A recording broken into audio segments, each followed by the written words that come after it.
अमेरिकी राष्ट्रपति मारे गए और जाइए इजराइल का जांच करे खातिर मारे गए। यहाँ पे इत्तेफाक देखिए एक एक करके 22 जनवरी को मारा, जिसने मारा उसका नाम क्या था, ली हार्ले ओसवाल्ड, इसने मारा, इसको पुलिस पकड़ के ले आई और 2 दिन बाद 24 नवंबर को इसको किसी ने मार दिया, मीडिया के सामने मार दिया, सबके सामने मार दिया। उसका नाम था जैक रूबी, इसने मार दिया, हंसते हंसते मारा, कहा कि तुम्हारे राष्ट्रपति को मार दिया। जैक रूबी को फांसी की सजा हुई, लेकिन फांसी लगाई नहीं गई।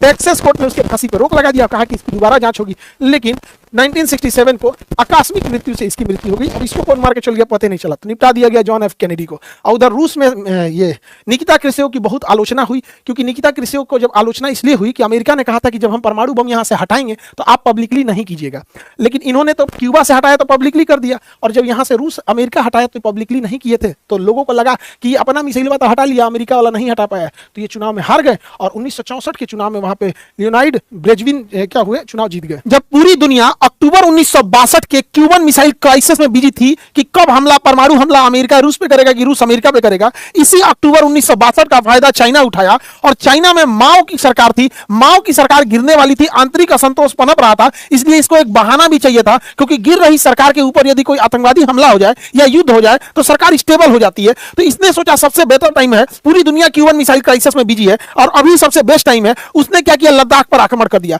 और लद्दाख पर आक्रमण करके इतना एरिया लद्दाख का यानी जम्मू कश्मीर का 10% एरिया ले लिया, जिसे हम अक्साई चीन कहते हैं, जिसे चाइना ऑक्युपाइड कश्मीर या सीओके कहते हैं, चाइना ऑक्युपाइड कश्मीर, हालांकि इसे अक्साई चीन भी कहा जाता है।